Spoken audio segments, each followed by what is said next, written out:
Mixed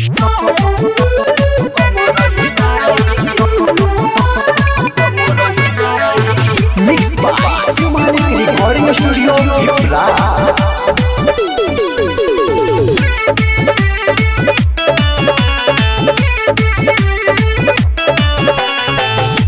अखड़ा में होई हाजमा जिन कमर हिलाए कमर हिलाए।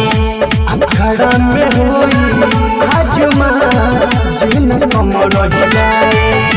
नचत न आई मुझे जैसी गमन जिलाए। अखड़ा में होई हाजमा जिन कमर हिलाए।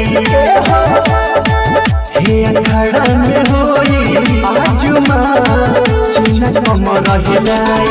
मिक्स बाय सुमानिक रिकॉर्डिंग स्टूडियो पिपरा। उपेंद्र उजाला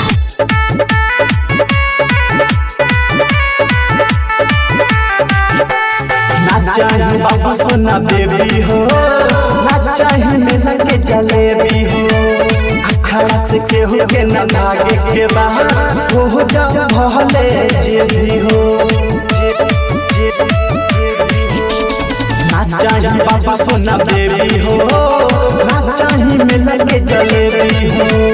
अखड़ा से केहू के न लागे के बाहर हो जाए भले जे भी हो। अखड़ा नंबर वन हवे जे पूछ दी हवा ताई।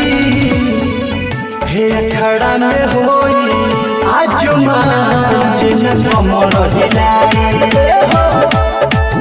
हे अखड़ा में होई आजुमा जिन कमर हिलाए।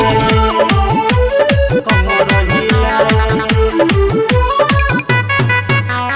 मिक्स बाय सुमानिक रिकॉर्डिंग स्टूडियो पिपरा।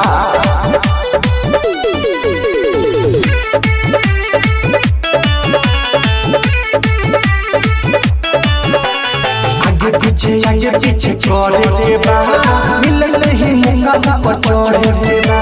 मुंह में धरा के नोटल मोहर, मिलल ही मुंगा रगड़े के बा।